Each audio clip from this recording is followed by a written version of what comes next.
Let's be honest, tycoon. How many of these lies did you hear growing up? That money makes you greedy. That it's better to stay poor and humble. That rich people are corrupt. We didn't just hear these things, we believed them. And they shaped what we aim for, what risks we take, even whether we try at all. But here's the truth. These beliefs don't come from the Quran or the Sunnah. Yet, they've kept the Ummah financially weak. When much of the Muslim world was colonized, economic systems were re-engineered to make us dependent.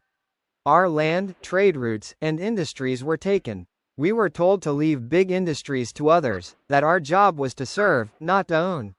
Over generations, this became a silent cultural program. During the 1800s, the Indian subcontinent had thriving Muslim-owned textile businesses. When the British arrived, they shut down local production, flooded markets with imported cloth, and forced tradesmen into poverty.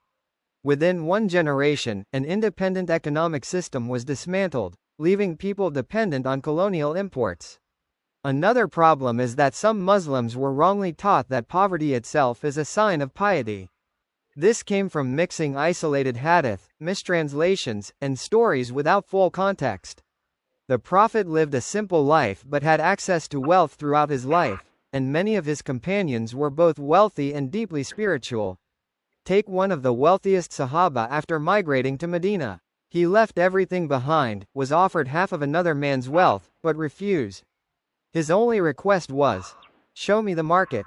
Within weeks, he was trading, earning profits, and later donated hundreds of camels loaded with goods in the path of Allah.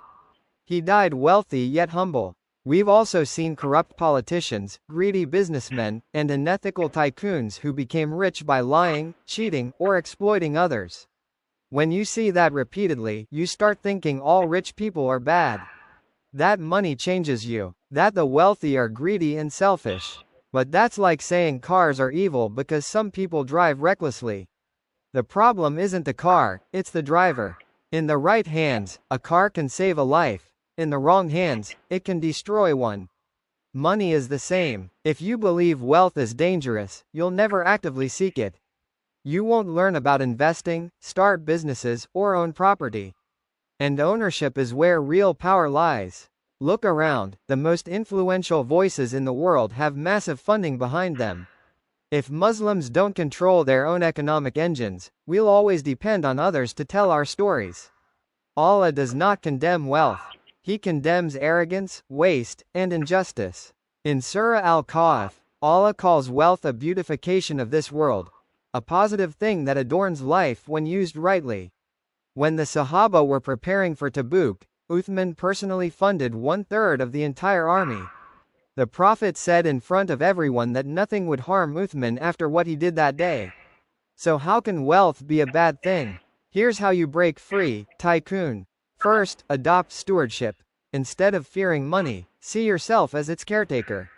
It's not yours, it's Allah's, temporarily in your hands to do good. Second, focus on contribution. The most generous Muslims in history were often the most productive and resourceful. The more you produce, the more you can give. Third, embrace divine abundance. The risk of the entire Ummah is not a fixed pie. Helping another Muslim succeed doesn't reduce your share, it can increase it. Wealth is not the enemy, a corrupt heart is. And a heart connected to Allah will only use wealth for His pleasure. We've been taught too long that wanting more is selfish. But wanting more to serve Allah is one of the most selfless things you can do. Because when you have more, you can give more, employ others, feed others, support others. So start here. Challenge your money beliefs. Every time you catch yourself saying money will make you greedy or it's better to stay poor, ask where that is in the Quran. Make dua with vision. Ask Allah for wealth with pure intention. Say, Ya Allah, if you give me wealth, let it be a means to serve you and uplift others. Take small, consistent action. Learn about halal business, saving, investing. Even one step today is better than 10 ideas tomorrow. Imagine an ummah where every Muslim family has enough not just to survive, but to lead.